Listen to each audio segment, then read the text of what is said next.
Hello and welcome to the Problematic Sticker Podcast. I am your host tonight, Chili, as we talk all things anime from lewdness to lewdness, because that's us and we don't really have anything between those things. But joining me today, we've got a Gary. How are you doing? Hey, Gary is here, hot in the wild. No. Press B to stop evolution. Yay! Yeah, that's right. You don't want to evolve the best. Oh, thanks. I appreciate that. So how are you doing today? I am pretty good. Pretty good. Yeah, just, hanging out. Gave my dog a nice little bone treat. She's going crazy downstairs. I can hear it. Aww.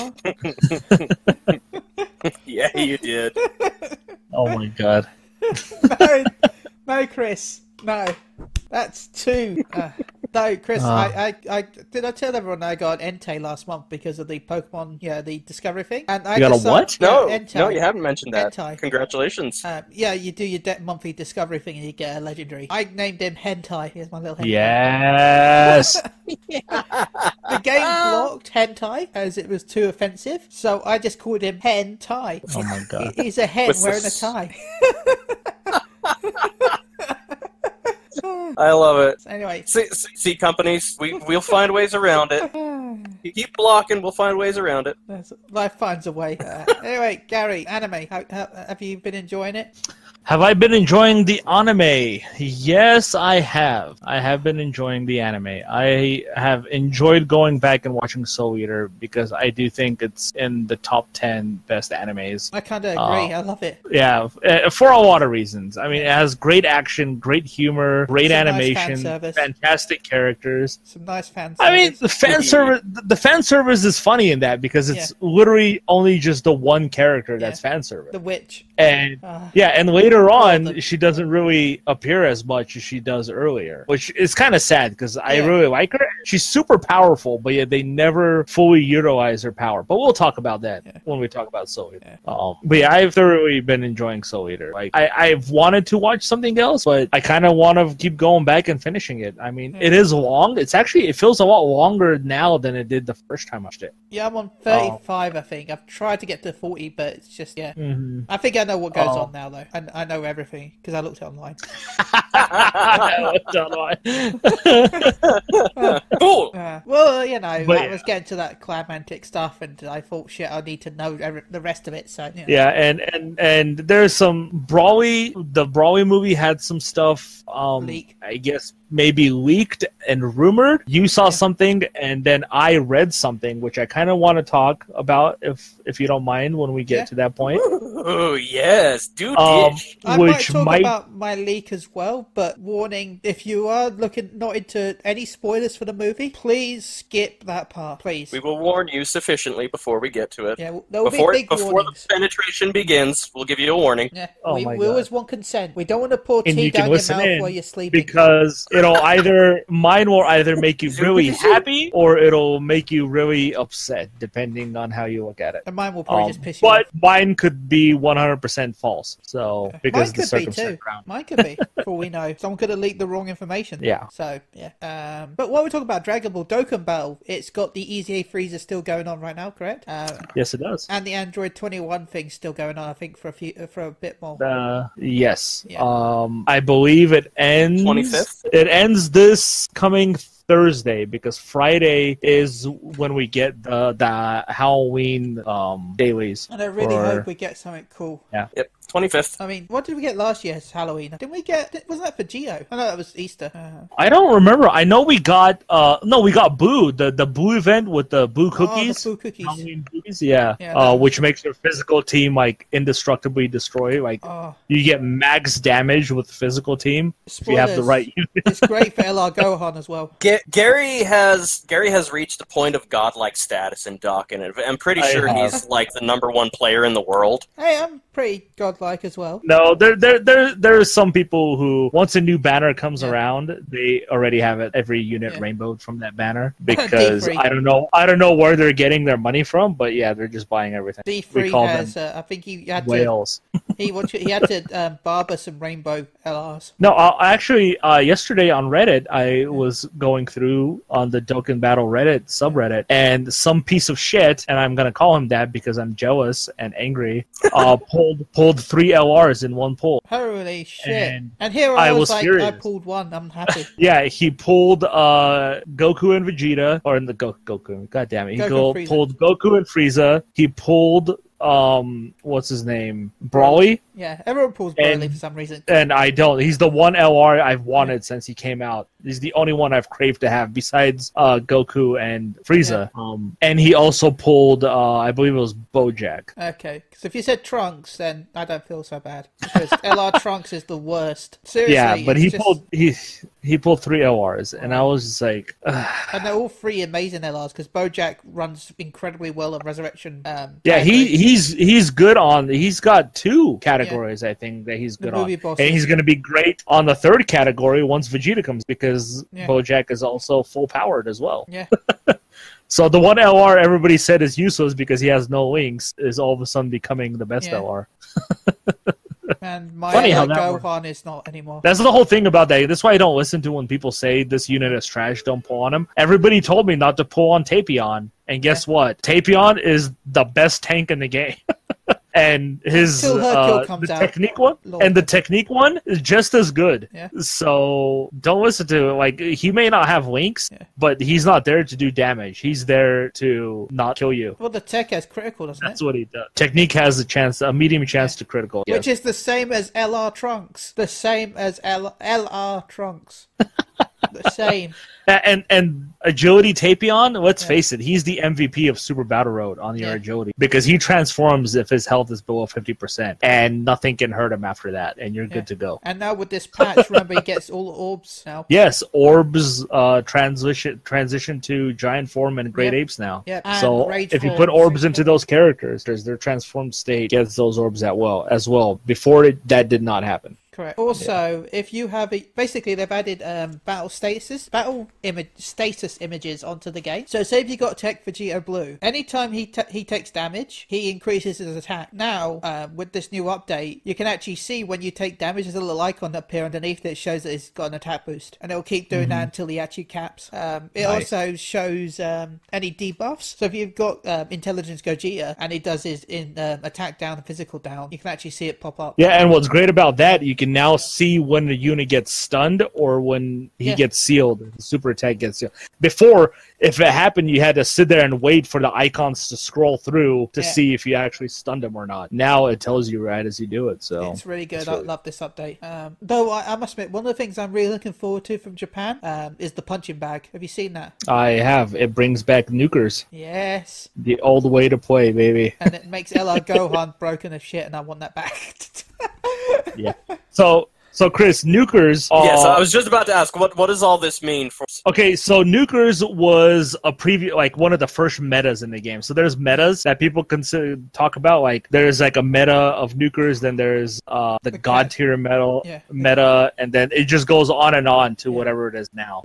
It's pretty much the phase of the game and the characters that you can get. Like the 120% leaders, that's the old meta. Now the new meta is 170% leaders. Yeah, okay. That's the new meta. The new meta is the transformation, isn't it? Is it the transformation the new meta? Yeah. Oh, the one that we have now, yes. Yeah. That we're going into, yeah.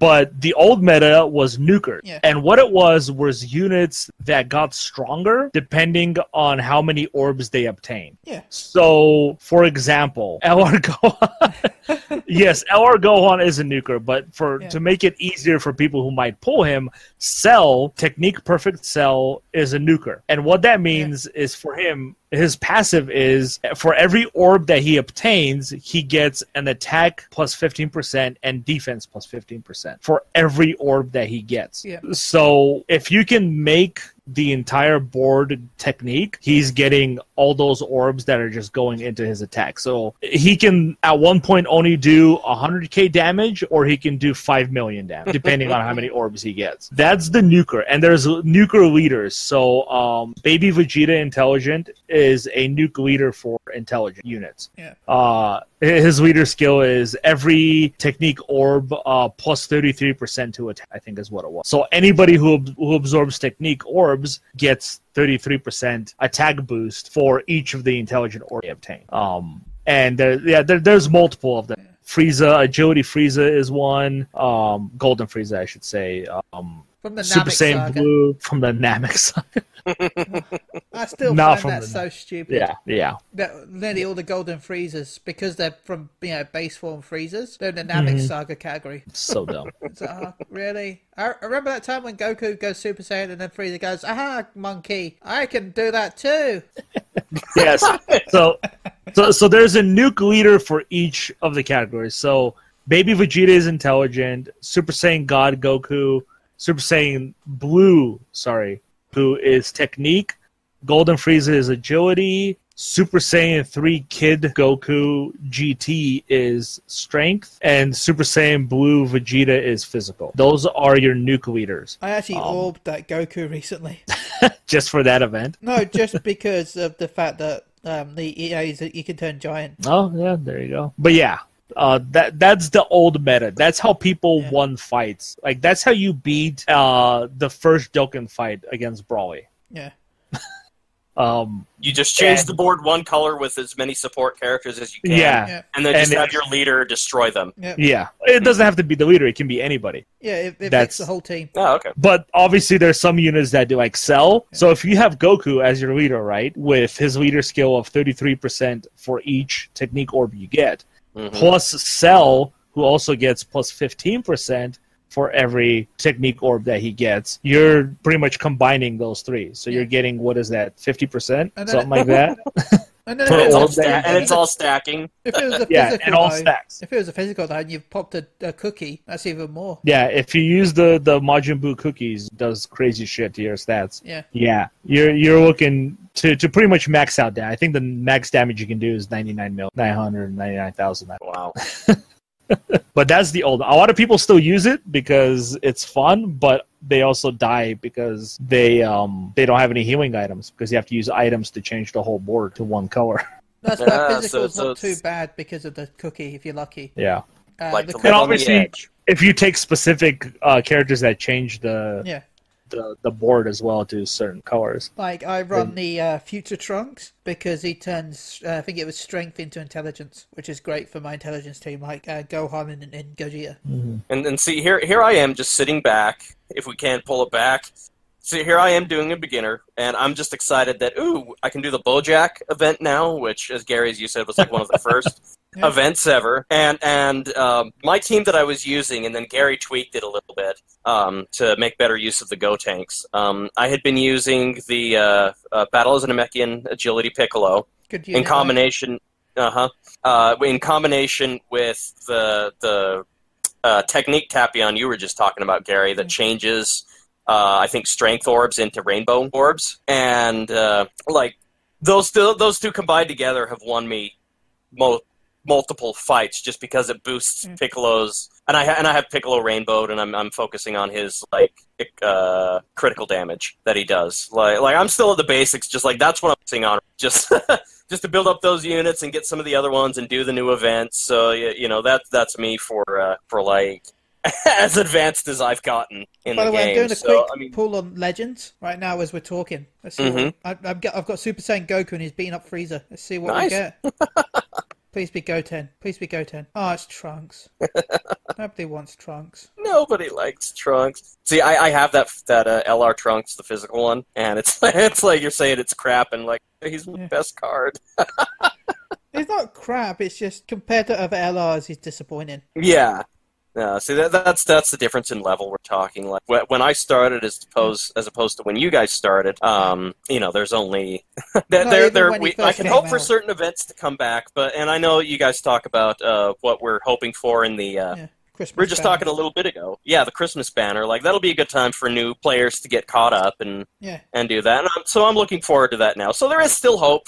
For noobs, Santa Roshis and candy canes. The great thing for you, Chris, is you're now going to be able to pull on banners that have all the Dokkan characters on it. So you have a fantastic chance of getting 3 or 4 Dokkan characters like in one pull. Well, maybe not in one pull, but also can get from multiple pulls, you'll have a great chance of pulling. The Dokkan Fest characters. Well, I'm going to be saving up my stones now for it. Whereas for us, we get one banner with one Dokkan character and we pull hoping to get him or her, just one, whereas you're going to be able to pull on a banner that has 20 Dokkan characters, so chances are you'll get one. Hey, come on, Gary. I need most of them still, too. Ben, hey, you got Frieza. You wanted Frieza for so long, and you finally got him. I got Frieza. Yeah. There you go. So here, as a noob question, I asked this of you and Tim before, and now I'm asking it again, based on what you've seen of my deck. So when I see the banner that's the strength characters at max level, and if you perform a multi-summon, I get 2 Elder Kai. Is that another thing that's like, at my level, should I be doing things like that, or for like even for the Elder Kais to keep a stock of those, or no? Go ahead, Ben. The only good thing is the fact that those actually have the LRs in them. So you've got a chance for a higher chance for an LR card because it's a smaller pool. But at the same time, it's not really worth it because most of the units on those banners are like support units. So yeah. So okay, so they're more for people looking to build a specific type of team. Yeah. Yeah, and before when it came to Elder Kais, they were important. Now that they have Grand Kais that you can get, it's not as hard to get Kais anymore because there's also now constant events that they bring back that allow you to get specific medals from those events to go to Baba Shop and buy Kais from there. Yeah. Like whenever any of the GT banners come back, they'll have medals in them, and you can use those medals to get Kais. It's like 2 or 3 Kais or something like that. Which is small, sure, but you still are able to get them. Now they also have a lot of units that you can farm from these events too, like Majin or Android 21. You can farm her. Sure, it might take a long time, might cost you a lot of medals, but you can farm her SA now. And it's getting to the point where I think at this point, Vegeta is the only card that you can farm. Super Saiyan, any Super Saiyan Vegeta is the only character that you can farm right now. Everybody else you can farm. Which will happen when LR Vegeta drops because the LR Vegeta is Super Saiyan, so... And you'll be able to farm him. Yeah. So there's all these events now that are coming out that you can, like, Piccolo, you can farm the SA of almost every Piccolo card in the game with the Piccolo that you got from that event. Yeah. So it's not as... Like, it's still important to have LRs, because obviously you're going to want... Or not LRs, to Kais. Because there's obviously going to be units you want to use, like... You're a Technique Vegeta Blue. You want to put Kais in him because you can't raise his SA any other way. Yeah. Unless you get dupes of him, which if you do, don't do that. Don't always open up dupe hats. Yep. I've learned that early on, and I've made that mistake before. The game even tells you to do it, though. The game's like, if you get a dupe, you could feed it to level up its super attack. It's like, no! No! Hidden potential. That's where you want them first. Yeah. So it's still important, but it's not as important as it used to be. Yeah. But also save up for the Christmas banners and the anniversary banners because they also sell Kais then. Like they'll sell a discounted amount of Kais. Like you might get 5 Kais for 25 stones. It's never been a better time to be a Dokkan player. Yeah.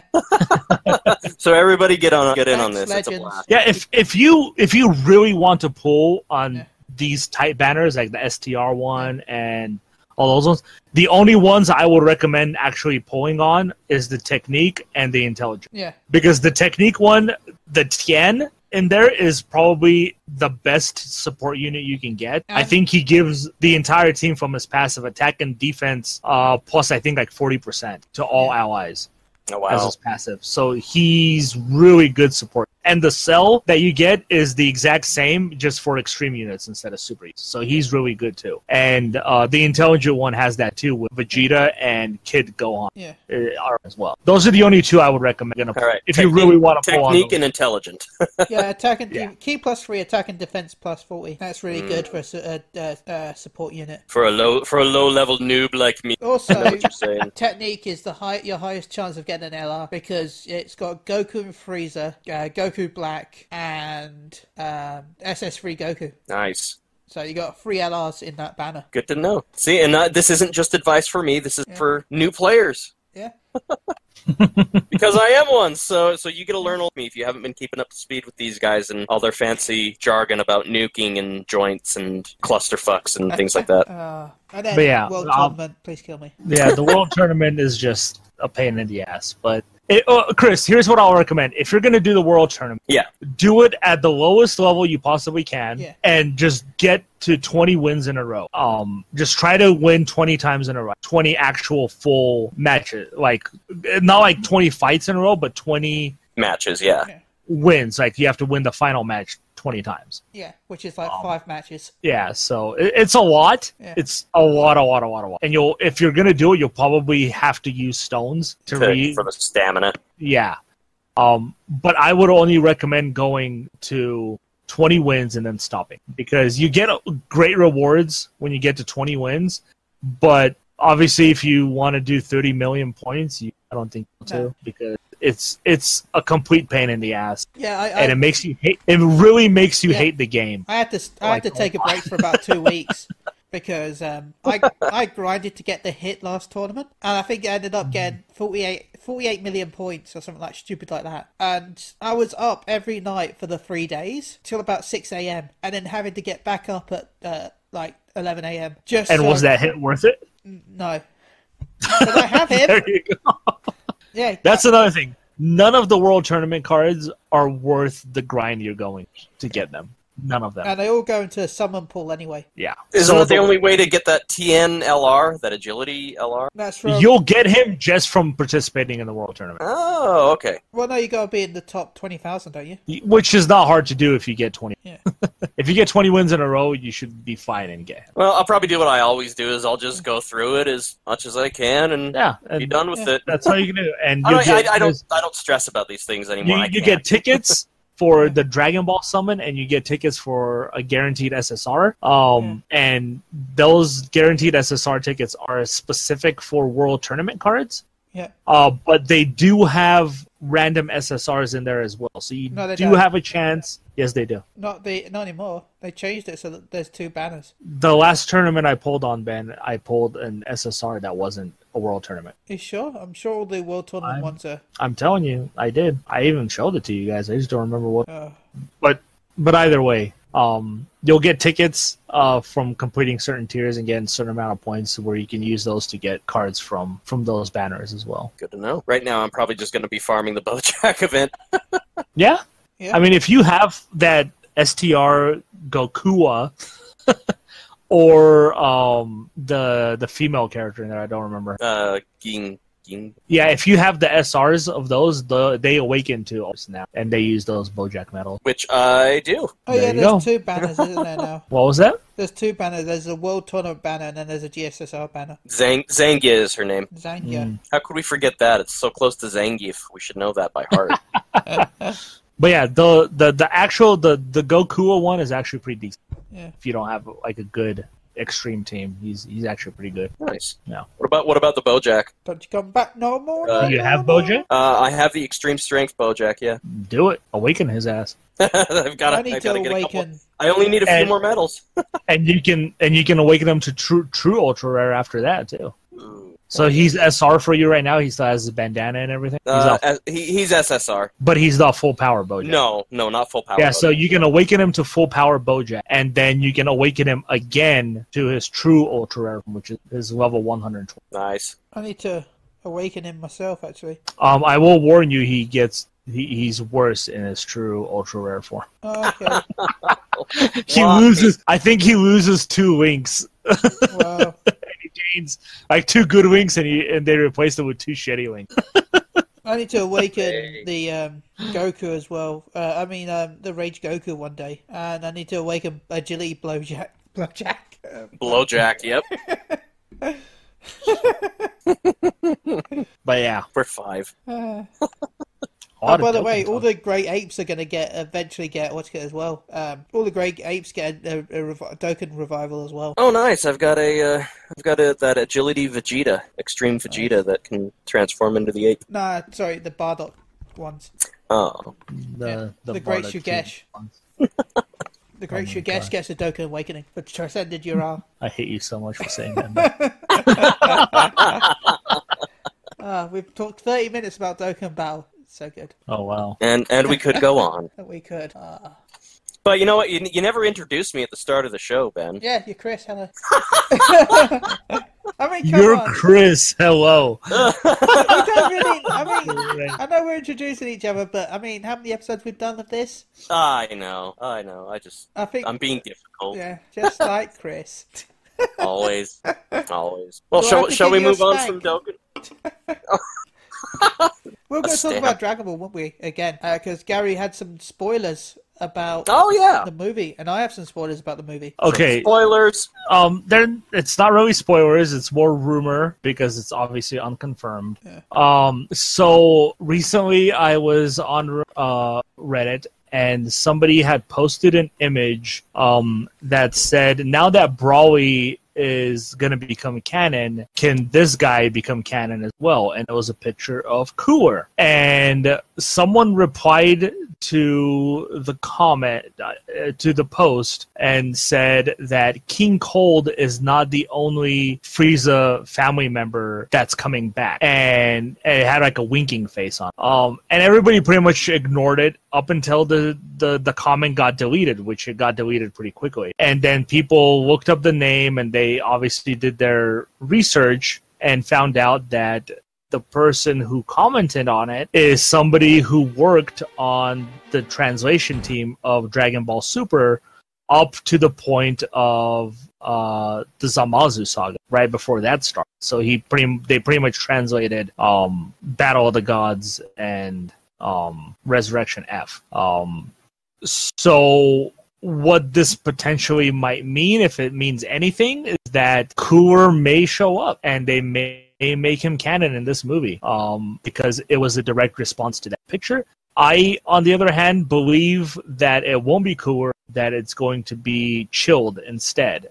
And it may not even be an appearance. They may just mention Chilled, because Chilled is their great ancestor, pretty much. Frieza and King Cold are his descendants. He's the original space pirate. Yes, before there was a Frieza Force, before there was an empire that... I'm just going to call him the Cold. You make a mockery of Wrestle Wednesdays? What the... Ben. Oh. Now and forevermore shall my truths be named after fruits. Pineapple? What? Oh my god. What are you doing?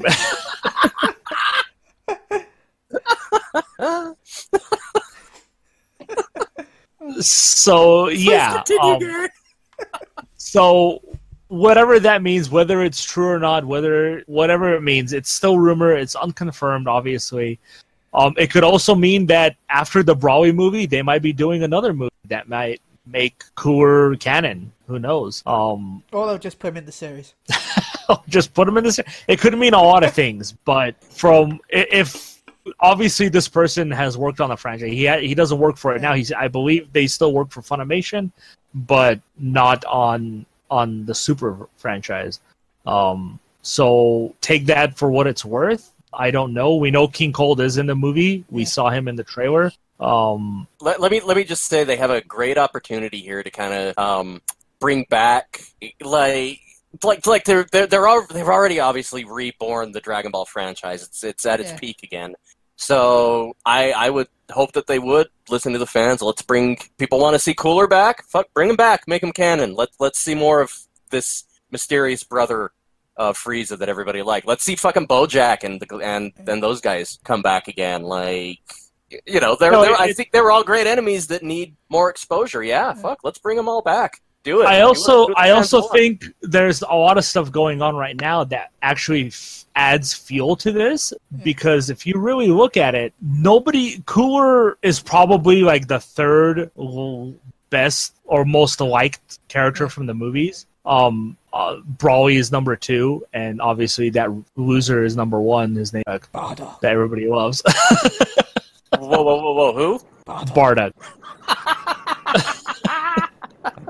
Everybody loves Bardock. He's everybody's favorite movie character. But whatever. Gogeta, yeah, but I want to see Janemba make a return. I do.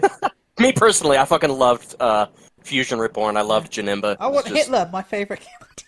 Oh my God. Blonde hair and blue eyes. I should be getting them to work for me. The greatest cameo ever. Oh man! But I wanted to say it kind of adds fuel to it because if you look what's happening right now, they're putting Cooler in a lot of stuff. They even gave him a golden form. Yeah, all of a sudden Cooler is this nobody character that nobody really cared about or talked about throughout any spin-offs or anything. All of a sudden he's in Dragon Ball Heroes and he has a golden form. Of all the characters they could have picked in Fighters, why pick Cooler as a DLC character? I don't know. There's Screw Metal Cooler in Xenoverse. There's some of the fights is where you got to fight multiple Metal Coolers, right? Mm-hmm. Yeah. And every time you kill him, he would say the same line. It's like, "But the big gay star let me cheat death. How could this be?" The big gay star. The big Getty star. You said gay. I heard gay too. The big gay star.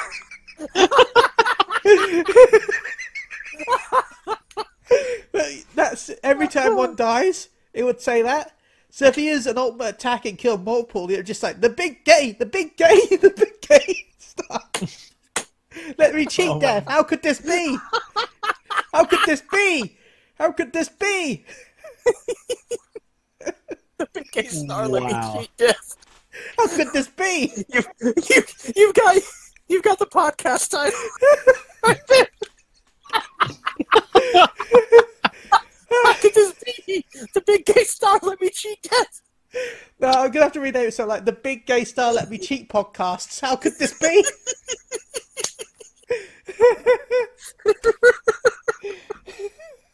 Oh my God! Wow, what just happened? I gotta recover.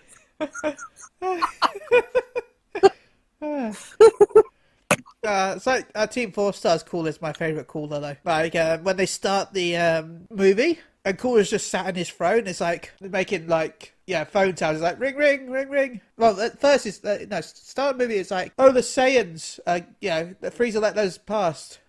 That's going to screw him up in the future. And then Frieza dies. He's like ring ring ring. I called it. I'm a plant a dumbass tree. Wow. Yeah, cool. Too much, man. Yeah, Cooler in Team 4 Stars. I'm still pissed at Toei for that, actually. You guys know about the Dragon Ball Kai thing, right? Which thing in particular does it have to do with? There's a lot of Dragon Ball Kai things. You know, when during the Boo Saga, when Cell is, when they did that little joke animation where, Hercule beats Cell, at the World Tournament? Oh, yeah. In Kai, they actually had the Team 4 Star crew actually voice it. But just before it aired, they removed it and put the original in, just so that they didn't get airtime. Honestly, that's one of those things that, like, you could say, oh, you heard about the Dragon Ball Z Kai thing, right? Yeah. And, like, anything you would tell me after that's just, like, of something fucked up or stupid or whatever happening, that's what I would believe it. I would believe it. Yeah. Just like, oh, that makes sense. It's fucking Kai.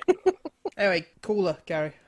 Yeah, no, that's all I was gonna say. Is there seems to be a kind of a push going for Cooler and other medias. Yeah. So it might be an indication of things to come. Oh. Now what? That ties into something that you read, right, Ben?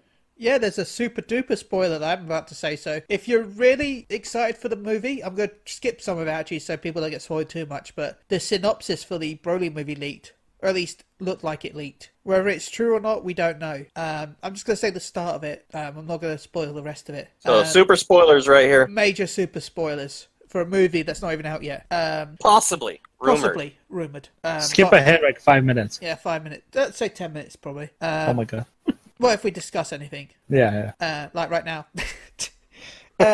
Basically, King Vegeta is very excited that his son has been born, and then he finds out his son has a really high potential power level, and he's like really excited. And then not long after Vegeta is born, Broly is born, and Paragus is really excited that his kid is going to be really powerful. But King Vegeta notices that Broly actually has a higher potential than Kid Vegeta. So he gets incredibly paranoid and pissed off. So he sends Broly off in a space pod to a distant planet.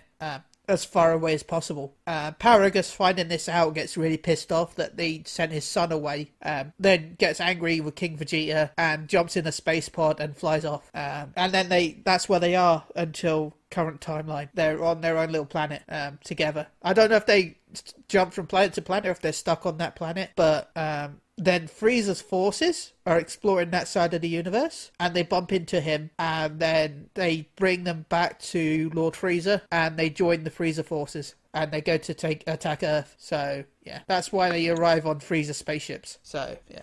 Oh, this is post-Tournament of Power, so yeah. Frieza is back to his old ways, apparently, which we wanted. Yeah. We didn't want to see Freezy Pop going soft on us, no, did we? At least I didn't.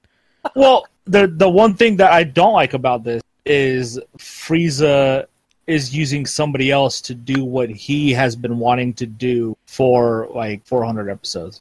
Yeah, but and Frieza and it's a dirty monkey. Yeah, because if Frieza can sense that Broly is obviously more powerful than he is, I could see him wanting to use them. Or to use Broly to stop Goku and Vegeta, but he has to know that he's gonna turn on him. He has to know that even if he beats them, Frieza is screwed because Broly will take over the universe, especially now that he has transportation off this planet. Yeah. So Frieza has to know this. So something maybe the collar that Paragus used in the old Broly movie. Frieza has one of those made so he can control Broly. Well, Broly does look like he's being controlled. He looks like there's a collar on him, and Paragus does have like his little device. So yeah, because let's face it, we've seen in the first Broly trailer that Broly does fight Frieza. Yeah.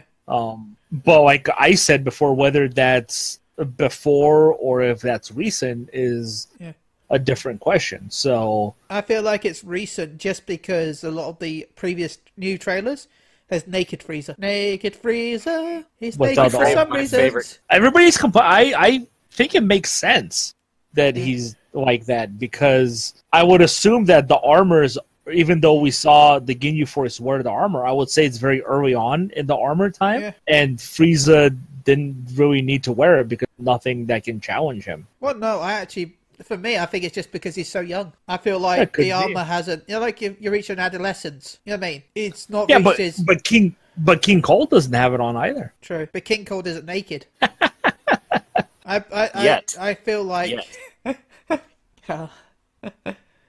he will pull out his royal scepter. That's why I want to go back to that rumor that I feel that it might be Chilled. Yeah. That is the one that makes a return here because I know a lot of people don't know who Chilled is, but he is canon. Yeah. Akira Toriyama wrote him in the mangas. So he is canon, and he is the one that spreads the word about a Super Saiyan. Yeah, because he meets Super Saiyan Bardock. Yeah, unfortunately, yes.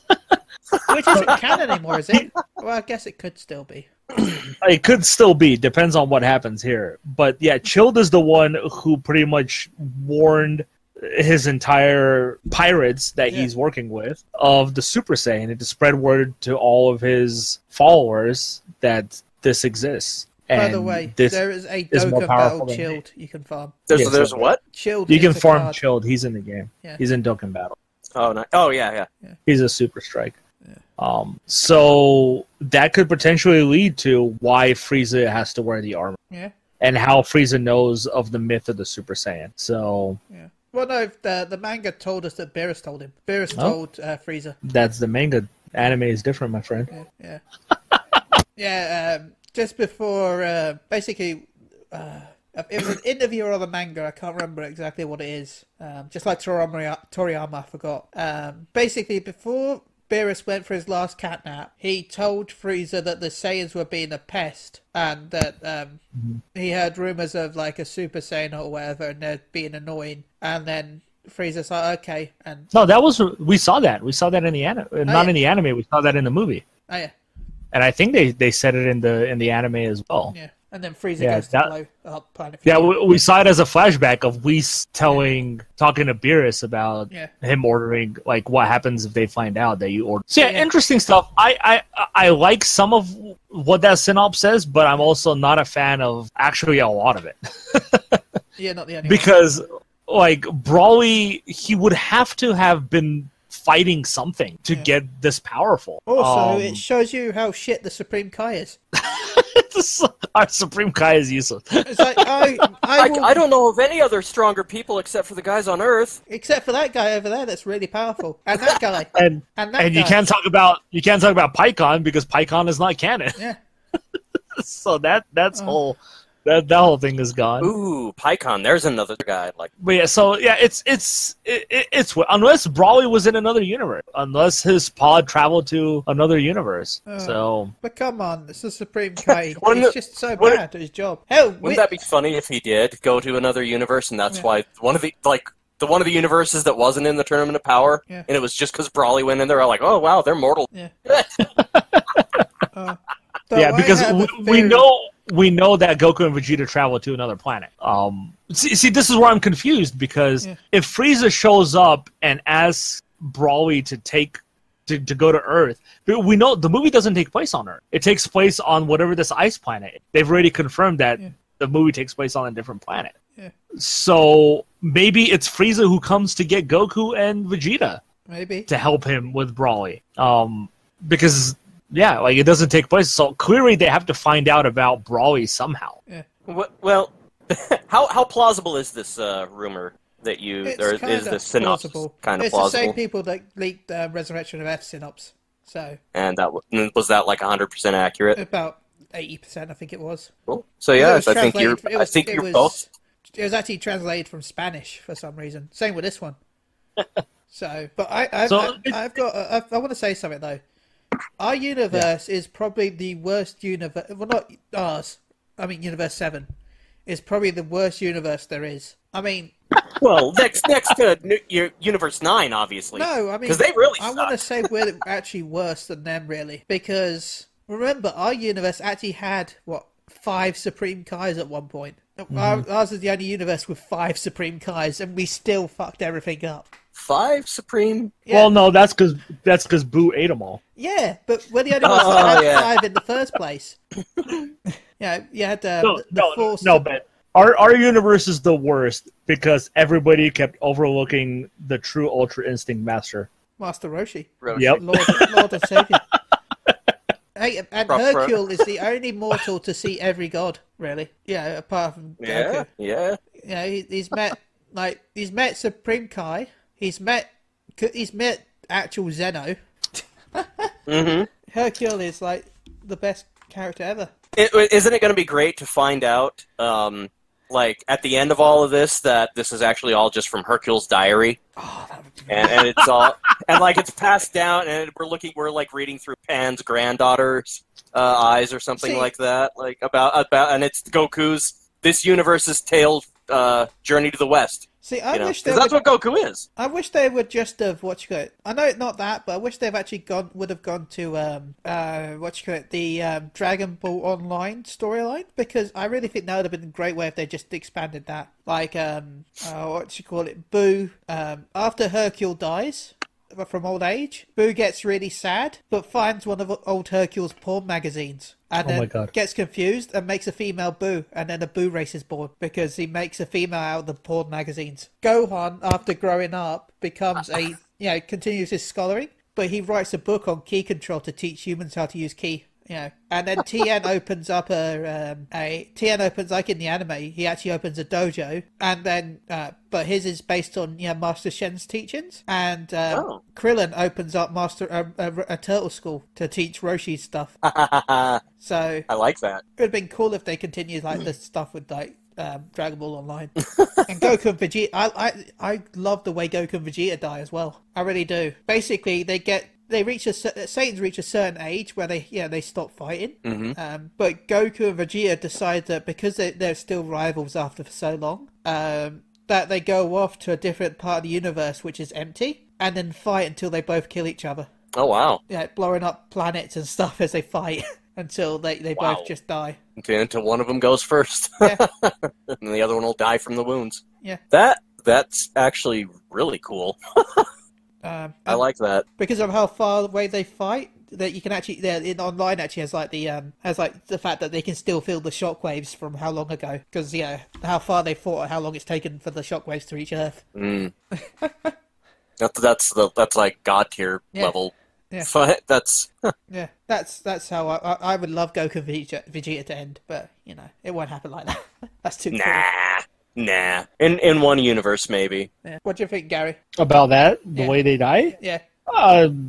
It's fine, I guess. I mean, I'm not a fan of those types of endings myself. Fair enough.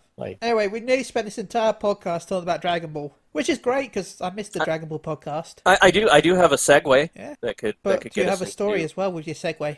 I do. Ooh. I do indeed. So I went to Anime Bonsai in Layton here in Utah. It's every year. This is actually, and it was really fun. Got as I mentioned in the other podcast. Went with one of mine and Gary's friends, Corey, who we've known for a long time. He's been going for years. He cosplays as a Solid Snake, and runs around. We're trying to find out a way to get a nice collapsible cardboard box he could easily get into and shuffle around in. But I digress. Yeah, he and I got to meet his friend Jared and had a lot of fun there. So you guys, awesome. I had a great weekend, and we watched some AMVs, and I got to see a lot of cool cosplayers, and it was a lot of fun. It was a blast. Anime cons are the best. Just if you've never been to one, go to one. It's just tons of fun all around. But they also have the vendor hall, the hall, and I picked up some statues, and one of them was of a sexy Bulma. She is in a camo top bikini, very skimpy, and the short jeans and boots, and she's toting the MP40. And yeah, it was just awesome. I picked that one up. I'm very happy with it. And I got to think, I was looking at the statue, and I got to thinking, wow, Vegeta's a lucky guy. And then I started getting to think, like, wonder what sex with Vegeta would be like. And I imagine it just being like really. Here's my thought process. Exactly that. And then Vegeta is fucking angry all the time. He's just a dour man, and he's really, really fucking angry. Yeah. And I just couldn't picture it at first, like, that poor Bulma. She just has to put up with this. And then I got to thinking, like, no. Bulma is the fucking dominant one in the relationship. And I got to thinking, like, she's the dump. So she's got him saying, yeah, pound my earthling chotch, you fucking filthy, dirty monkey. Wow. And he's just like, just going on. And I just that's the only way I can figure that that the sex life in their relationship is. Yeah. Because obviously he's knocked her up at least twice. And he wasn't gentle. But she likes that kind of stuff. So there really is somebody out there for everybody. And I just wanted to share that story. I'm happy to see Bonsai was so informative for you. Oh, it was This is what you did. This is what you did at a convention. Well, this is what I did at a convention. To me. Yeah, it really is. But Goku and Chi-Chi, how does that go? Well, see, here's the thing. Here's the thing. I thought of that too. I did think of that to tell you about the conclusion I came to. I myself feel like I am Vegeta when compared to Gary, who's Goku. Yeah. I will always, no matter how good I get at video games, Gary will always be better. He is my Goku, and I'm the little angry, rage-filled guy. So yeah, it fits. And I'm married, and I've got kids, and angry sex, yeah, is just the best, Yeah. And Gary here has never kissed anybody in his life, and Goku's never kissed Chi-Chi, so. That's a fabrication. But no, seriously, Goku, I feel like Chi-Chi tricks him. I'm not sure how much consent it is with Goku.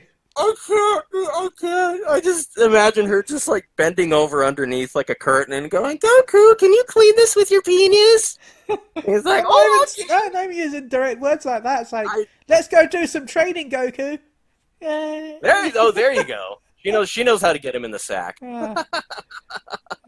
So a particularly raunchy story for our problematic anime podcast. To keep it problematic, just my perverted thoughts. Yeah, I would say Bulma's in charge of that. Oh yeah. Oh, the safe word is Vegeta, just because Vegeta's for everything. You know.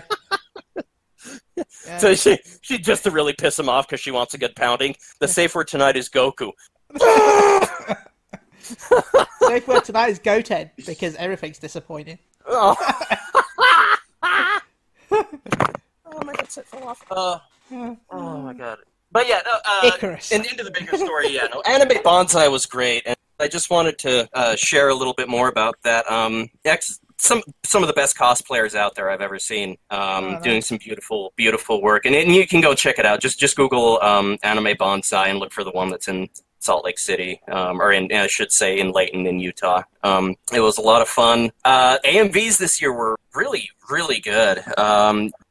There should be links up with winners in that. I haven't seen them earlier, but they announced the winners today, I believe. Our good friend Corey entered, did not place or even get an honorable mention, but he did some excellent work, anime work. I hope he threw those up. If I can get a link to them, I'll tweet them out so you guys can see the his budding journey as an AMV art. Got introduced to some new animes that I actually had no idea existed through these, so it was really cool too. Animes now that I want to watch for sure. Like Gary, you recommended Made in Abyss to Klaus, I believe, a while back, and I saw. I believe it was you that recommended Made in Abyss to Klaus. Or maybe it was Tim that recommended it. It wasn't me, because I don't remember this. Maybe it was Tim that recommended it. Could have been Ernest. Man, I can't remember who. But anyways, it was mentioned. It was talked about, and somebody put together an excellent composition of the song "Nothing Else Matters" by Metallica, but in piano to like this Made in Abyss video. You can go and check it out on YouTube. The guy's name is My Sunsai, and I absolutely fucking loved it because it made me want to watch Made in Abyss so bad now because it just looks so heartrending. There was another one that was done just amazing, kind of a trippy, almost Silent Hillish version of Fur Elise. This is done by the band Hidden Citizens, and in this video by Maboroshi Studio, there we go. It was from an anime called Memories, and I want to watch this anime now. It just looks so creepy and so horrific and so just insane. So yeah, great chance to learn about and see new animes and get exposed to new animes too if you're into that kind of stuff. So I really recommend check your local areas. If there are any anime cons locally near you can travel to or do that. Yeah, go for it. Go. It's a blast, man. I haven't had such a fun weekend since the last time I braved Comic-Con. One day I'll do Comic-Con. Oh. It's a lot of fun. It's just God, it's so packed. Do you remember that year we went, Gary, and there were So Gary and I went to the Salt Lake Comic-Con a few years, I think 5 or 6 years back, and you know, there's a big LDS influence here. I'll be polite. They have their station here, and they have their own shows. Well, they have this show that was really popular with all them, and they had a signing like right in the middle of the artist's alley, and it was the stupidest fucking place that they could have put it. And it was just like Gary and I were pretty much like, do you remember when Kratos like gets really close to a wall and he puts his hand and he's just like up against it, you know, you're on the edge and, you know, 1,000-foot drop. That's what we were doing, like, but it was all next to other like greasy, sweaty nerds, and it was like being in a mosh pit, but there wasn't any good music playing. It was just uncomfortable as we're trying to like get through these, and just, you know, we're getting like diet soda like dropped on us and a pretzel like crunched onto Gary's butt, and it just like smeared and looked like mustard poop. It was just a really bad area for them to have it. So it's good if they plan it right, but just, oh my God, if there's too many people, it's just so frustrating. So fucking frustrating. By the way, while you talk about signings, I want to shout out to Tasty Peach Studios. They do, basically she does like little plush toys. This is Riss and Skage. I've been friends with her for a while. And they do the Meowchi plush toys. I don't know if you've seen them, Chris or Gary. I have not. They're very cute. Anyway, I think from what I heard, they're finally opening their own store. Because before now, it's been like at home, and you know, they've been in production for a long time. But the way they do it to make sure that there's enough, because it's a small company, to make sure they get enough, they do Kickstarters. So each new plushie Nice. gets a Kickstarter, so they know how many to make for the orders exactly. So there's no waste of money, which is Very smart actually. They're actually getting a store open, and they're going to have some voice actors come and do signings for the store opening.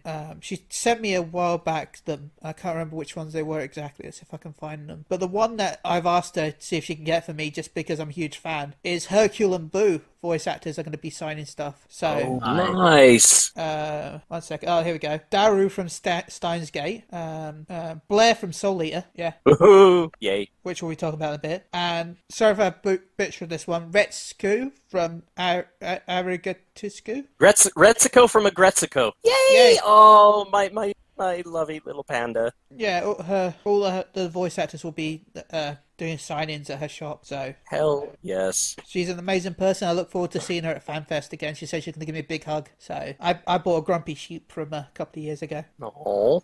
So yeah, Meowchies, they're really cute. I recommend. Twitch.tv/Tasty Peach Studios or Twitter, Tasty Peach Studios. Go check them out. Yeah, and if any of you are curious about any of the other entries, I only mentioned 2 just for sake of time, and really all of them were great. So please go check them out.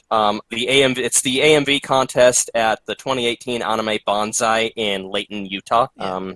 I'll see if I can get the site posted up too, so you guys can see who the winners are and check out all the videos. And yeah, thank you so much to everybody for a great weekend at Anime Bonsai. Did we all? Yeah, I guess we should talk about Soul Eater, even though... We should mention one more thing, just really quickly. I'll go through. Jump Force revealed the main villain in his game. Ooh, yeah. Yesterday, I believe it was. Yeah. His Today, name I is... think. Well, no, it was revealed a while ago. But this is the first look we're getting at him. This is the first actual gameplay. We saw like a sketch. There's a sketch of like 3 characters, but nobody knew who. Yeah. We just knew that they were being designed by Akira Toriyama. Who made a car as well, I found out. But yes, the character's name is Kane. He's an original character designed by Akira Toriyama of Dragon Ball fame and Dragon Quest. Original. Yes, he's an original character, and he, in my opinion, looks like a hit from Dragon Ball Super, had a baby with Saitama from One Punch Man, and this was what was born of it. For me, Dude, it looks I pulled like... up as soon as you started describing that, I pulled up the picture and I just, you so dead on. For me, it looks like Hit and Frieza decided to fuse, but then felt like doing a cheap Thanos cosplay. And then they had a baby with Saitama, and that's what this is. That's what Kate is. Sorry. We love the design, Mr. Toriyama. It's great. We're just having fun with it. Oh. I actually do. I like the design.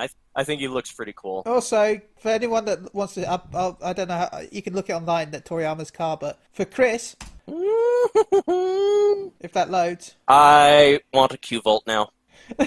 Go Google the Q-Volt. You will see it. It is adorable. There's even It's like something Mr. Magoo would drive. It looks like the Homer, but real.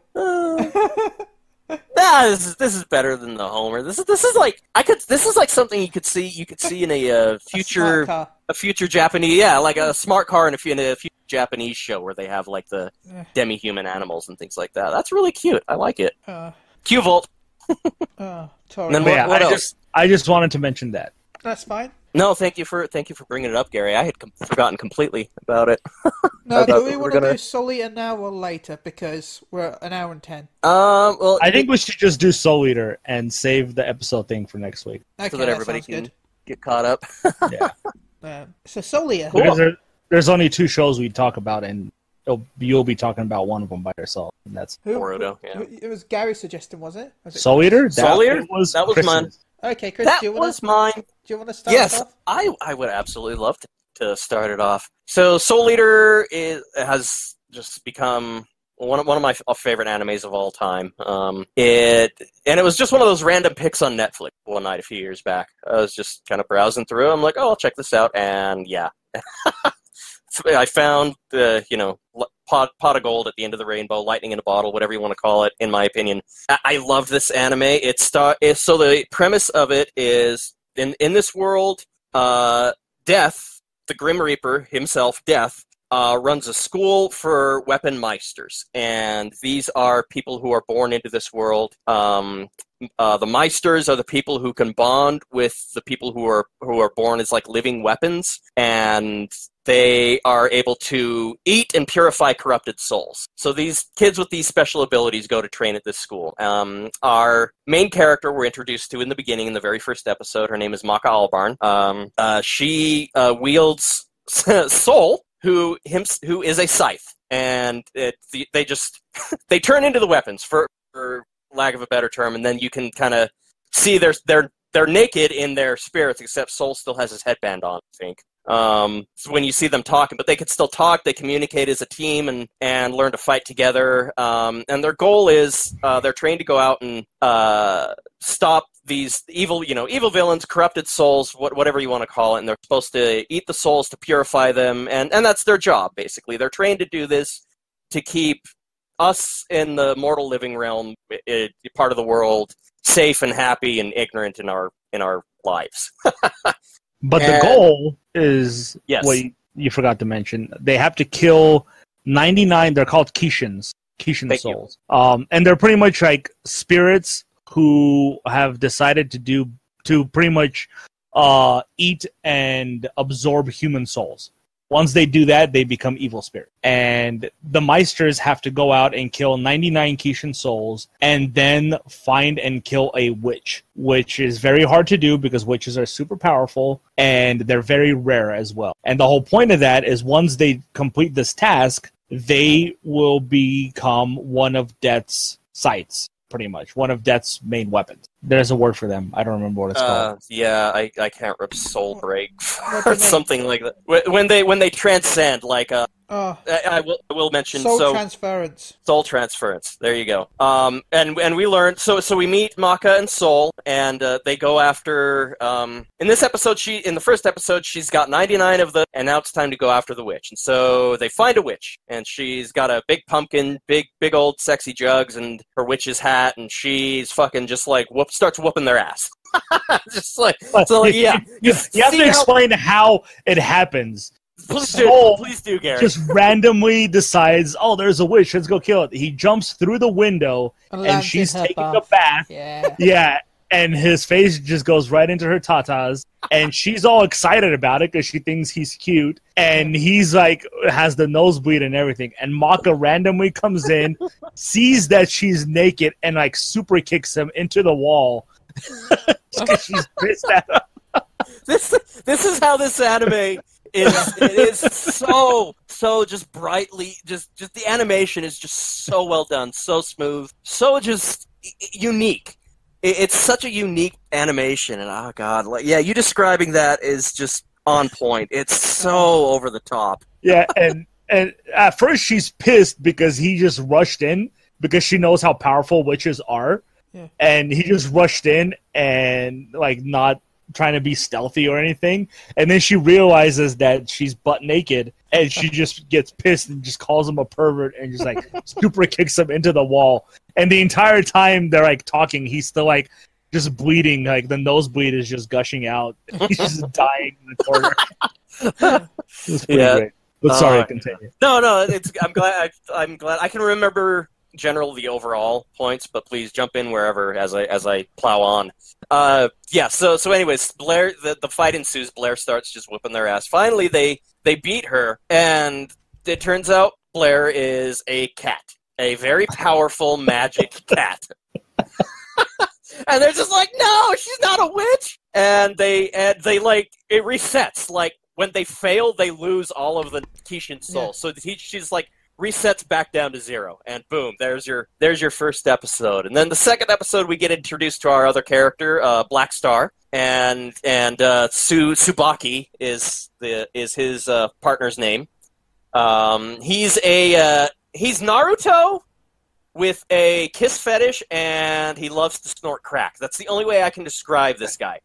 He's wild. He's just like, I'm the greatest. I'm Black Star. I'm here. Yeah, and he's just like, I'm the biggest star ever. Yeah, he's not annoying like the main character of Black Grimoire. Well, not like the Black Clover. You Black Clover, thank you. He's not he's not yelling just for no reason, but he's always just spouting how great he is. Super arrogant. Yeah, yes. He's super arrogant. Yes, he's not just Naruto, and he's 10 times worse than Naruto. He's it's not just believe it. It's I'm fucking Black Star. I love this guy, and Tsubaki is, the timid. She's his weapon. She transforms into I can't remember. She transforms into a bunch. She can transform into different ninja weapons, pretty much. Yes. A ninja star, dagger, the kunai, the kusarigama, the sword, the katana, sword, whatever. A smoke bomb.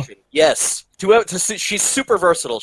Would suit whatever situation. She's the complete opposite of Black Star, and that again, they bond so well over that, and so they go after is it Al Capone?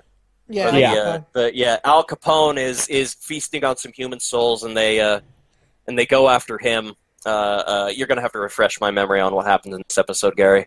He jumps in onto their table. Yeah. Oh, you want to do it, Ben? Well, no, just I will as well. I remember. Yeah, please jump in, Ben. He just jumps into their table, and there's dozens of guys, and they all got machine guns, and he realizes the dumbass mistake he just made. And don't forget, they were we're talking about. He was be stealthy. Don't let the enemy know. Attack from the distance. Blah blah blah. Yeah, the three codes are assassins, and then jump. Yeah. He just ignores all the code that he just made up. Yeah. And it's here where she turns into a smoke bomb because he's got to get away. He realizes the mistake he just made. But it's also here that he learns that Capone is also after a witch. So he's like, oh, there's going to be 99 of these guys, so I'm just going to kill them all and then kill the witch at the same time. And that's where we get introduced to the samurai guy. And he's protecting the witch, who's this tiny little girl, adorable little girl. And his whole goal is to protect her. Why? We don't know. We don't find out until later when he shows up much, much later in the show. Mm-hmm. But the samurai loses to him because he uses a very unique ability that he wasn't able to detect what he was going to do. But Black Star decides that he's not going to kill this witch because the witch is a child. Yeah. It's a little girl. Oh, you're talking about, he decides... Black Star's soul punch, where he can not just hurt physically, but hurt the actual spirit. No, he uses Tsubaki. Tsubaki pretty much transforms into Black Star, and he keeps talking, but he's not moving. So he pretty much uses a doppelganger. Tsubaki becomes a doppelganger, which distracts him because he thinks he's talking to Black Star, but Black Star at the time is sneaking up behind him, and that's how he's able to finally defeat him with that move that you just talked about. Yeah, the soul punch. Yeah. Nice. Yeah, no, it was a great introduction to Black Star and Tsubaki, and then episode 3, we get introduced to Death the Kid. Death is the greatest. Oh my god. So Death the Kid is, as you might guess, Death's son. Yeah. And he has two weapons.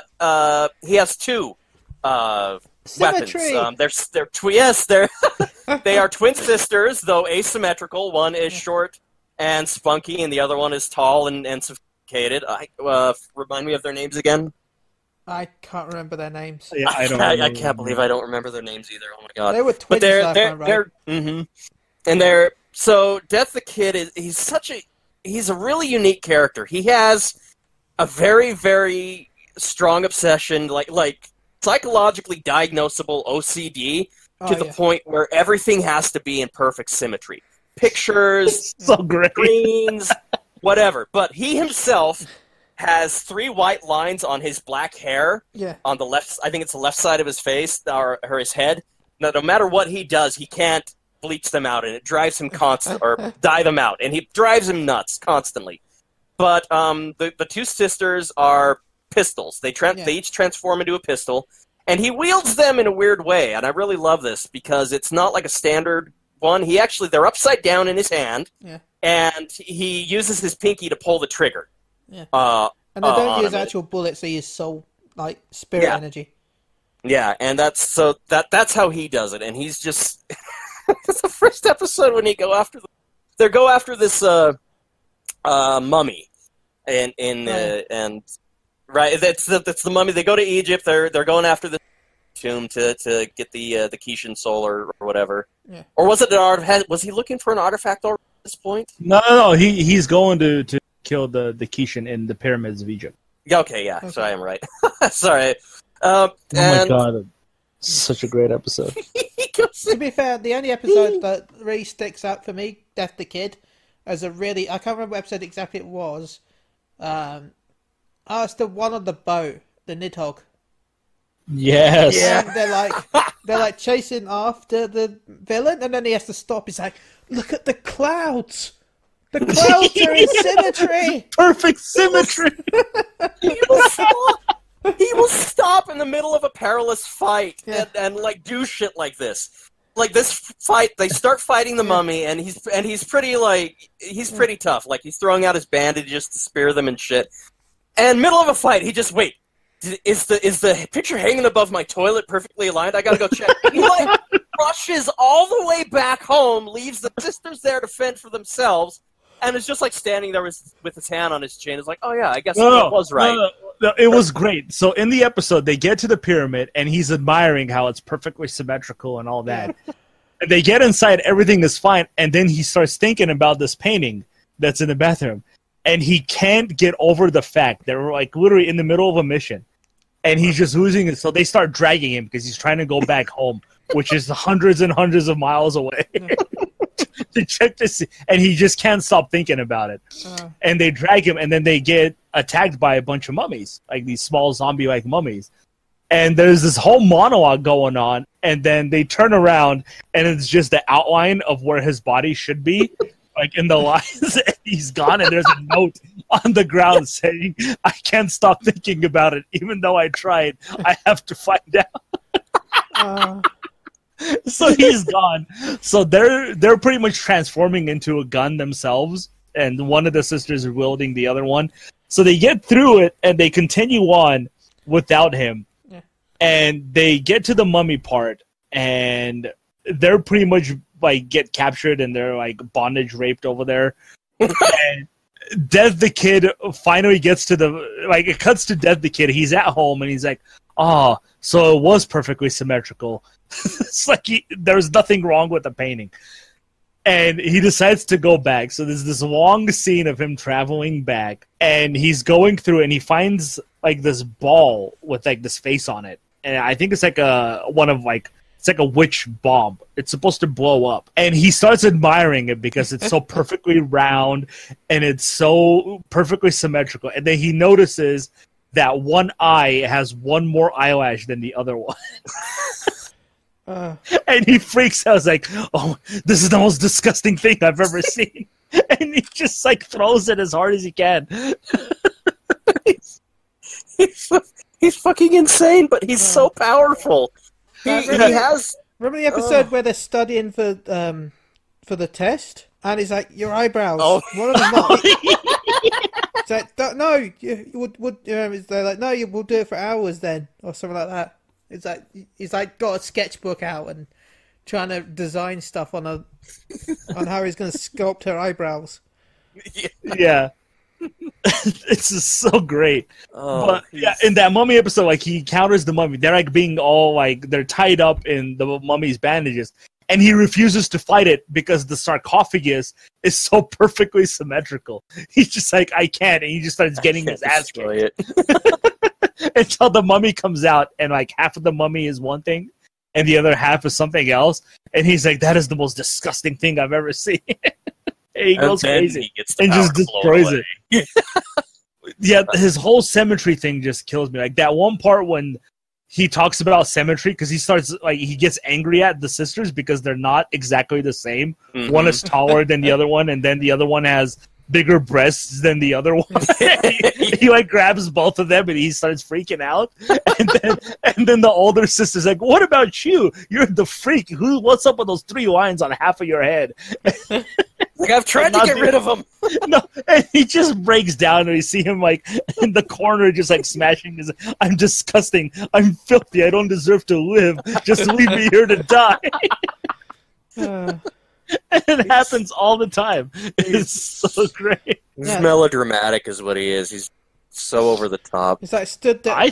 Well, oh yeah, that was the one with the rubble, wasn't it? That was the same episode, yeah. Yeah, where he stood. Yeah, it was the same. It was the beginning of his introduction, and then in that episode they go to the yeah, because they were like, it's like this really incredibly tough enemy is attacking him, but he's just distracted by the rubble because it's not symmetric. So great. Yeah, he can't fight. He can't do anything unless everything around him is symmetrical. God, there's a fight later on where the enemies are like they go symmetrical, then unsymmetrical, then symmetrical, then unsymmetrical, and it's just like he gets the whole like wobbly eyes, like he can't. He's like symmetrical, not symmetrical, and it just confuses him for. He's just like can't fight. This is what I love about it. All the characters are so well thought out. We just started on the main three, but we're introduced to the other, like one of the other teachers is Dr. Frankenstein. Well, yeah, Dr. Frankenstein is one, and that introduction was excellent. Yeah, That was so awesome. He just comes riding out on the fucking chair and just fucking destroys Soul. No, he comes riding out on the chair and just biffs it. All the chairs like, hold on, let me try that again. And they're just standing there. It's like, what the hell is going on? He was my favorite. He is excellent. There's him, yeah. And then there's the other team that died, and then when they go to investigate him at the graveyard, When I was my God. Gary, I can't do it justice, Gary. You've got to explain it at least, because this is Gary's favorite part in the show. I died. The moment I saw that, I died. Like Black Star and Soul, they're like best friends. Yeah. And their personality is pretty much the exact same to a degree. And Black Star is like running around the cemetery pissed trying to find where he's at. And he's like, why don't you come out here? I'm going to find your grave and take a piss on it. And then Soul just randomly is like, yeah, and then we're going to take a dump on it. I died. And they're just like hugging it out as they say it. Well, can I want to touch on that too. The Meisters are very, very have to be connected. Yeah, they have to with be their soul pairing. They've got to be. Yeah, that's why in that one episode where Black Star decides that he wants to use Soul as a weapon. Oh my God! Yeah. That episode again, one of the funniest. Yeah, so like, they decided they're gonna. That's when Death the Kid first appears. Mm-hmm. Yeah, that's when they decide to duel him because they know he's Death's son. He's like, we want to fight you. And whenever there's a duel in the academy, a teacher has to be there to watch the duel to make it official. So they decide to fight him, and it's so great because they're fighting him, and Death the Kid gets the advantage because Death the Kid is super powerful. It's just his symmetry is constantly causing him to have problems. And they're fighting him, and they're starting to lose. So Black Star is like, Soul, transform. So Soul transforms into the scythe, and he's so heavy because he can't wield it. He just like crashes he like cuts his head. Like the scythe just goes on Black Star's head, and just blood starts gushing out. It was so great. That's where you see where the can't wield each other. However, there are Meisters. We have exceptions to the rule as we learn. We are introduced to. So we met Frankenstein. We meet the zombie teacher. We meet Professor Medusa, who is not evil at all and is the nurse at the clinic and wants nothing but to help the students at Death's Academy. Just don't pay attention to the name Medusa. Yeah, no, not at all. It's not a hint or a clue or anything to anything that might be foreshadowing. Foreshadowing. And yeah, all of these characters. We meet a Meister that can wield. I think there are several that can wield multiple weapons. Frankenstein can wield multiple. Yeah, Frankenstein is the greatest Meister of the Academy, so he can wield all of Death's scythes. Mm-hmm. And then we have another gentleman who is a weapon himself that is so powerful he didn't need a Meister. And he goes out and cleans. He's like a hip hopping preacher. He's always got his iPod shuffle with the earbuds in, and he's like he himself looks like a guillotine. Like when he uses attacks, they're like guillotine blades and things those are the characters that are death sights. Yeah, so that guy. Yeah. I think Maria is her name. Yes. The big hammer brass knuckle thing. Mm-hmm. And then of course we have Maka's father, Slayer. Voiced by our wonderful, our ever-loving Vic Mignogna. Thank you for your performance as Slayer.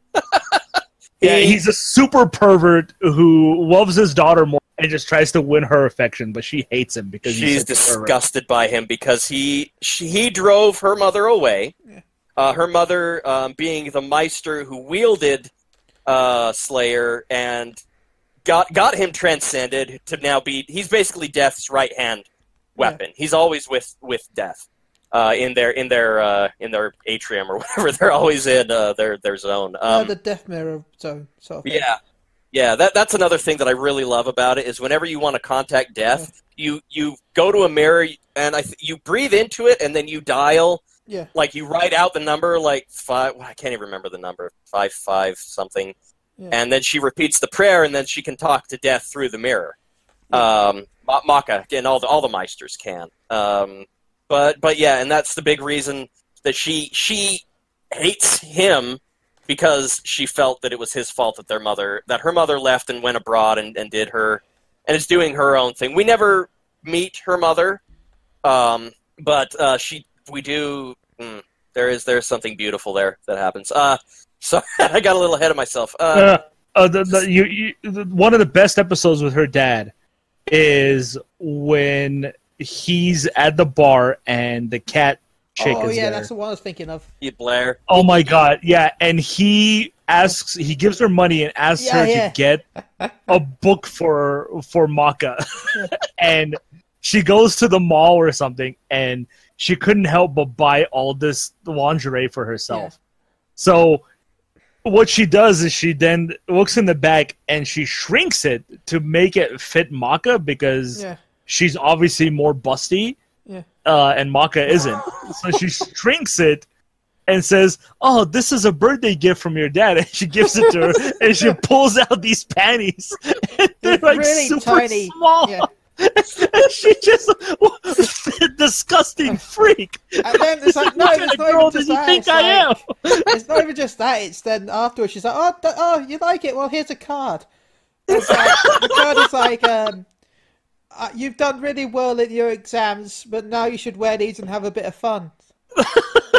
Oh my God. I hope these help you relax and have some fun nasty. Or something. She's so disgusted, and then it cuts to him, and he's like just super happy that it's her birthday. She loves me. This gift is gonna be great. And Soul is just kind of standing there, and he's got this stupid look on his face, like what is happening right now? And he slowly just starts walking off screen, off the camera. He's like, no,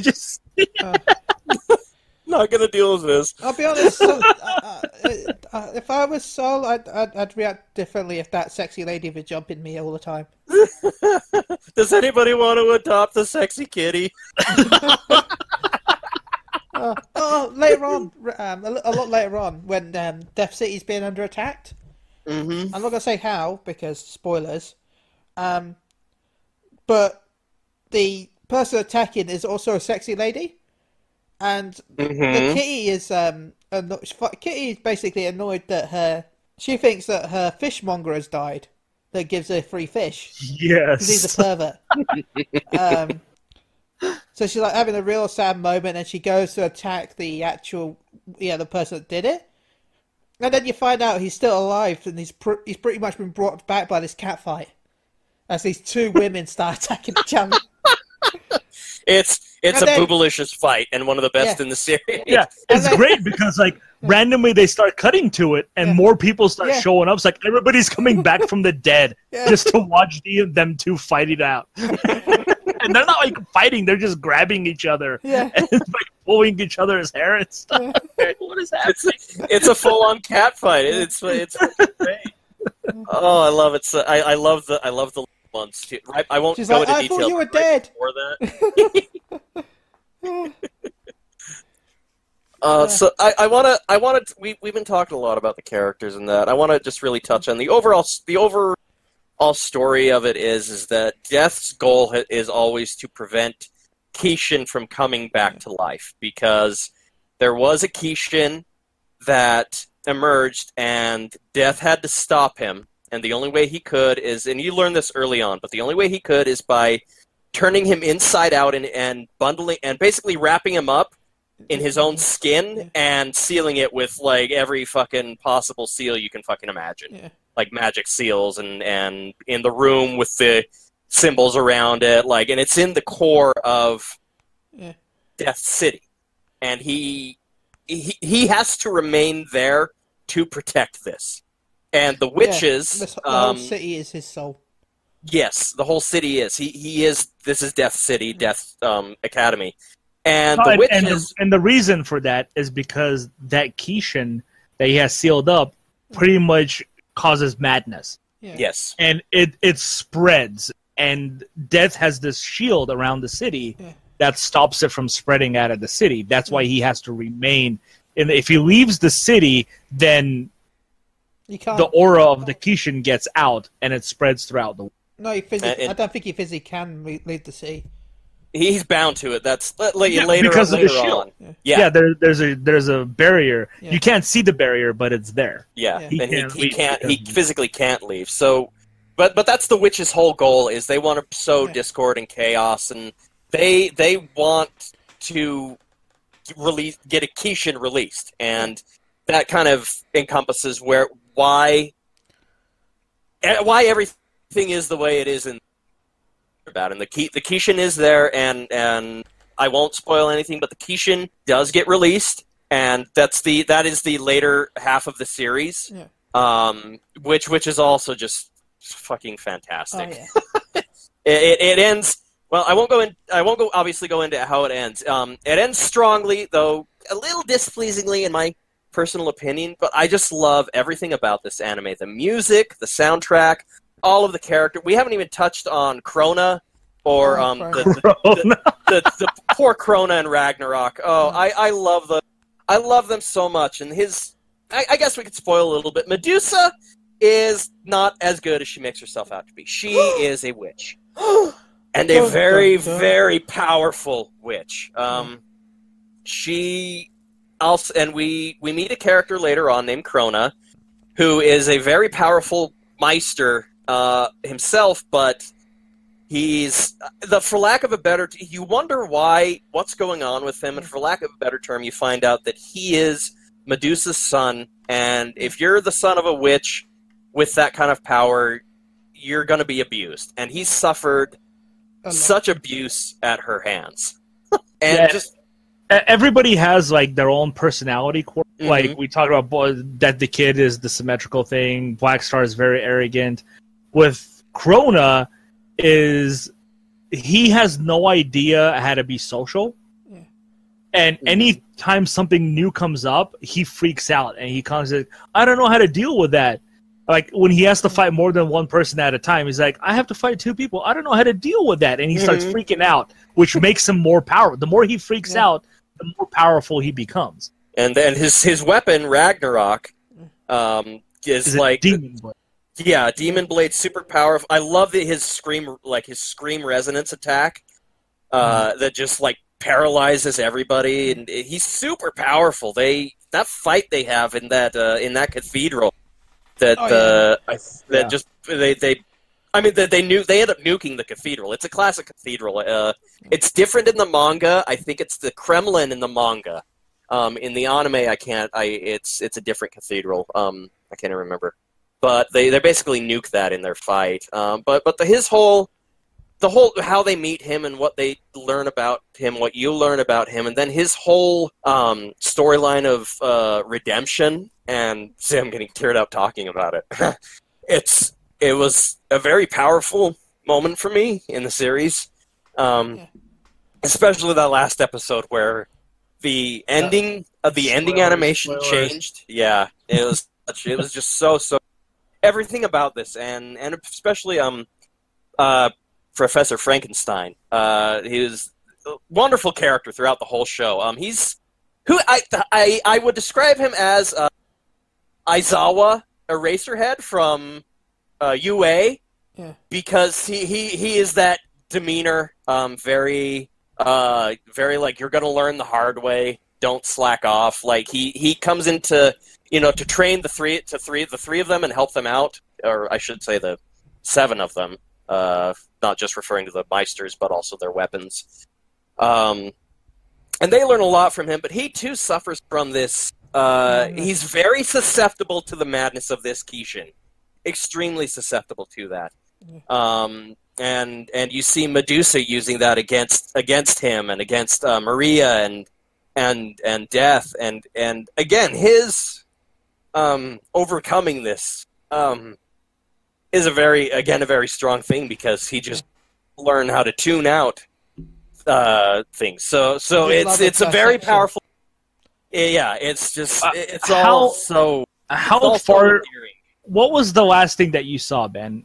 Like, I think it was like episode. I can't remember really. Well, what happened in the episode, if you can remember? I think it was actually just before 30. It was Ashura got broken out, and the witches were like planning. Okay. And then there was like one or more 2 episodes after that were like filler. Excuse me, then I apologize, Ben. I won't say anything more. But there's just, as you've seen, there's so much to all these characters. Yeah. There's so much going on, and there's so much that they all have to overcome. I just think there's so much heart to this anime that you don't get in other ones, and it's just everything is top notch. The animation, the voice acting, the characters, the writing, the music. I mean, oh my god, there is one character that I think we should mention. Please do. The character only has appeared in 2 episodes, and they're both filler episodes, but they, in my opinion, are some of the best of that show. Who's that? And that character is Excalibur. Fool! The tale of the legend of Excalibur, written by Excalibur. The one sword that we find out in a later episode is probably the most powerful weapon in existence. Yeah. And we see just how powerful it really is. But nobody can wield it because they cannot deal with Excalibur when it talks. And he's pretty much like this one-dimensional character. Like, he looks one-dimensional, like he's 2D, pretty much. Like, there's no 3D symmetrical to him. And he just has this top hat. He looks like Game & Watch, if that makes sense.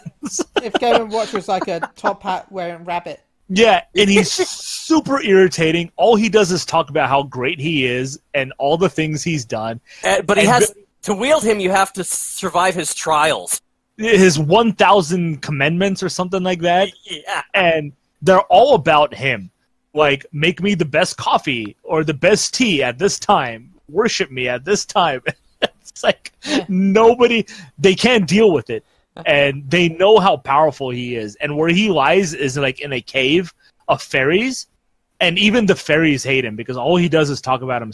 This is driving him crazy. And in one of the later filler episodes, one kid who's constantly getting bullied and he's super weak, he decides that he's going to get Excalibur.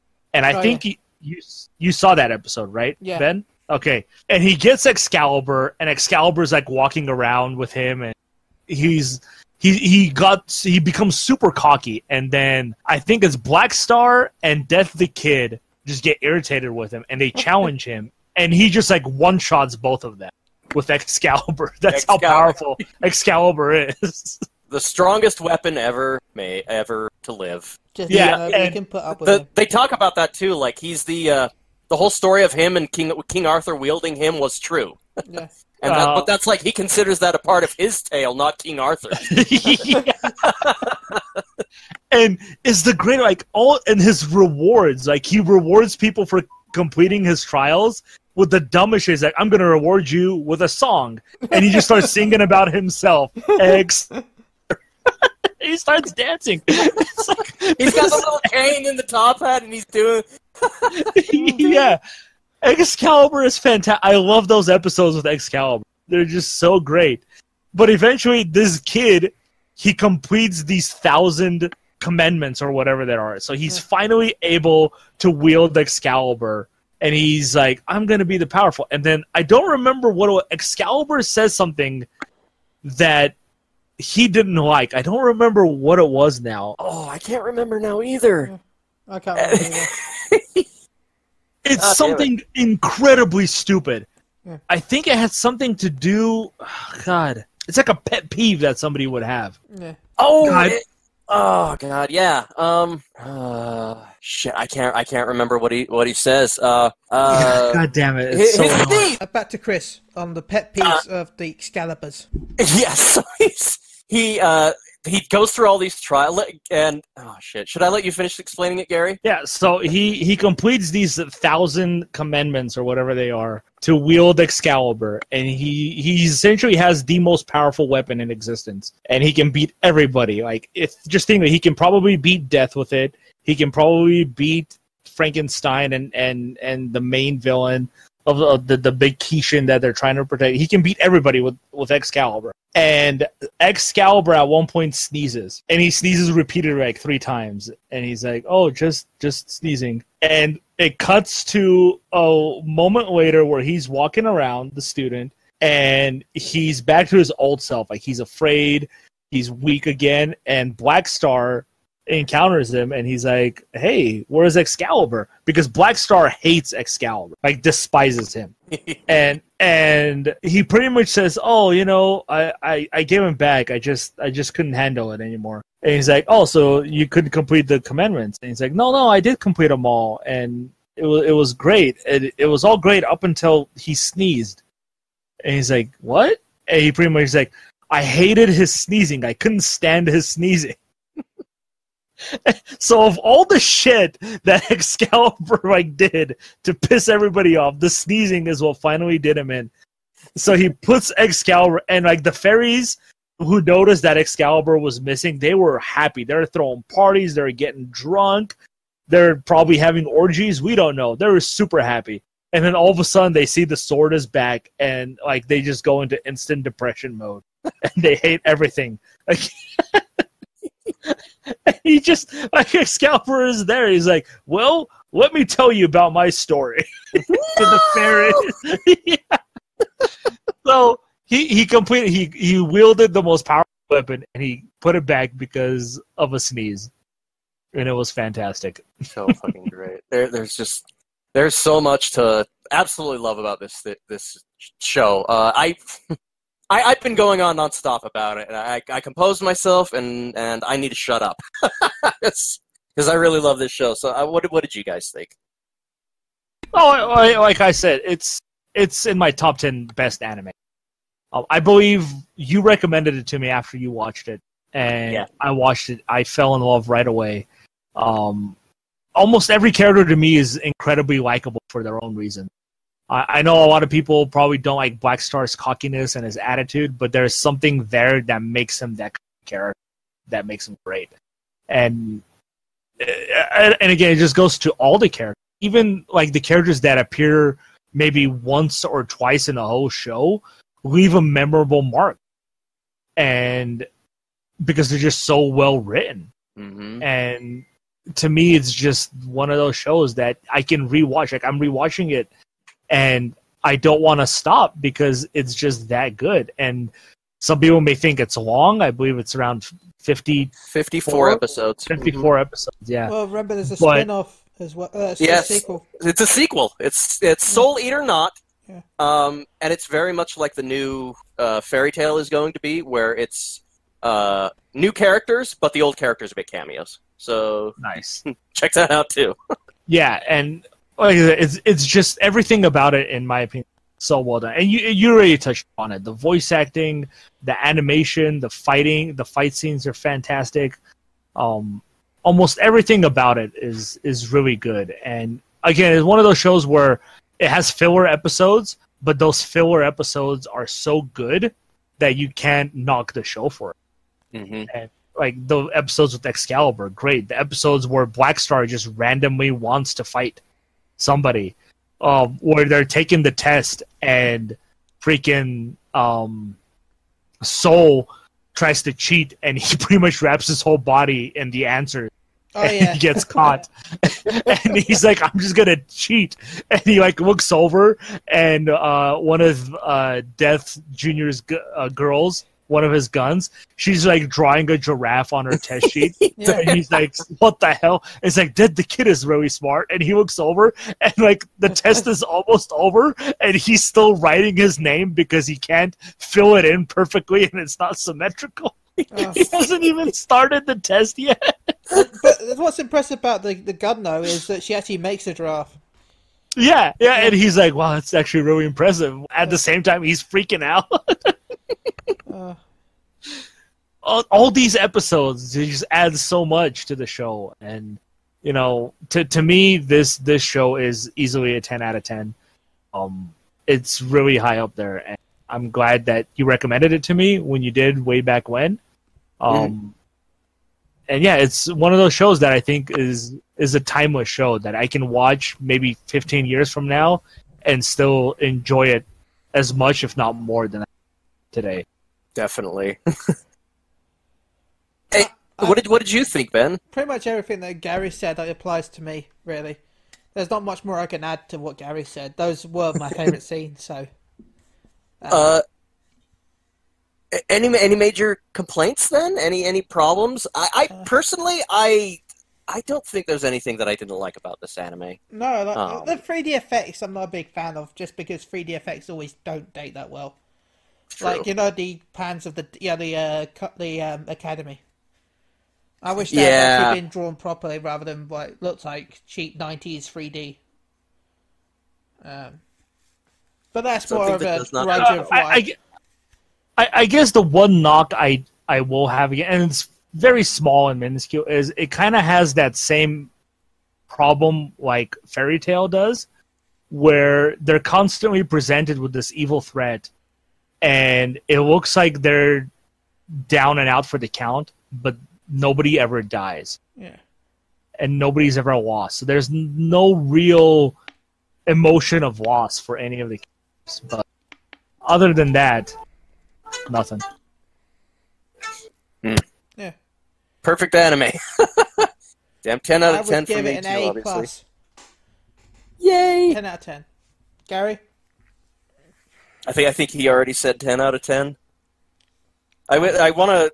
Next time we can have more people yes, on it. I wanna, 10 out of 10 for me. But we're already at Awesome. 2 hours, so we should wrap up. Yes. Yeah, I just...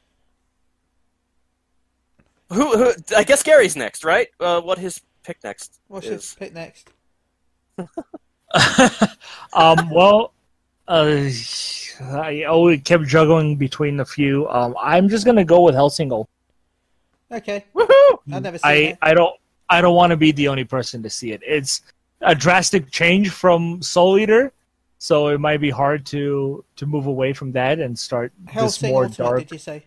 Yes, this more dark, violent show, but Make sure you watch Ultimate, not the regular Hellsing. yes. Or but- Hellsing Abridged. The one thing I'll say about this is don't go into it expecting it to be the same length. These are OVAs. There's 6 episodes, but each one is about 50 minutes. So each episode is about 50 minutes long. The first episode, I think, is an hour and 10 minutes. It's technically the same length as the original series. So technically, it's about 13 episodes, but each episode is a lot longer. Yeah. So. Okay, so Gary, shout out while you're talking. Yeah, shout out to you guys. Shout out to my friends. Fonzie, I still miss you. I hope you come back soon. I want to talk anime with you. Tim, I hope you're doing okay. I hope you can join us next week. As always, Klaus as well, who I hope can join us again next week, who's missed out the last 2. Yeah. We've got Boruto to catch up next week. We'll have 2 episodes. 2 whole Yes, episodes. and the first English dubbed episode of the new season of Fairy Tail. And Attack on Titan. About that. And Attack on Titan, yeah. We've got all of the stuff next week to talk about. See that we're at 2 hours and we could still keep going on. There's just not enough time to pack all of our content into one episode. Chris, True story. have you got any shouts? Are you done, Gary? I was just gonna say you can reach me on Twitter at Gagalush. That's GAG. Awesome. Okay. Shout out to you guys. Shout out to Fonzie. I love you, man. Hope you're doing well. Shout out to Klaus. Same to you. Can't wait to talk to you again. Tim, get on here soon. I miss you. I need you. I need my Timmy. Let's see. Who else? My Gary and our buddy Corey. Thanks for inviting me out to the Anime Bonsai. Jared, it was a pleasure to meet you again. Had fun. We'll have to do it again.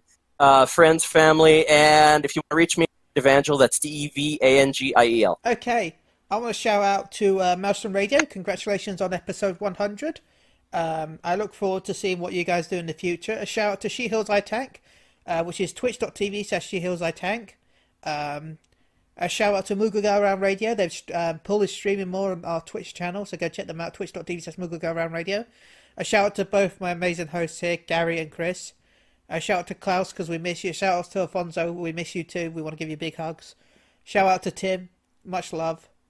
And don't forget to enter my competition, which I will be giving away a ghost costume and a werewolf costume on Final Fantasy 14. Tweet hashtag Arthritis Ghost to me on Twitter, and you'll be entered in to win if you play that game. If not, you can just give it to a friend that might play it. So, damn it, I was going to have a quote at the end from Dragon Ball. I need to find a big green dub quote quick. I'm a bad host. Do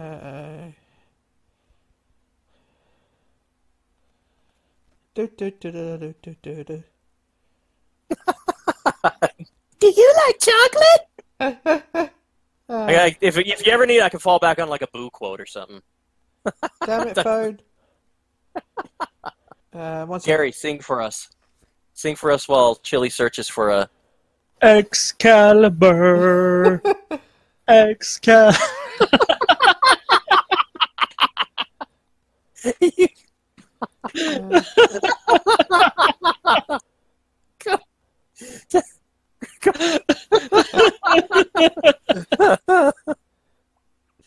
Oh my god. Okay, here we go. I've got a couple.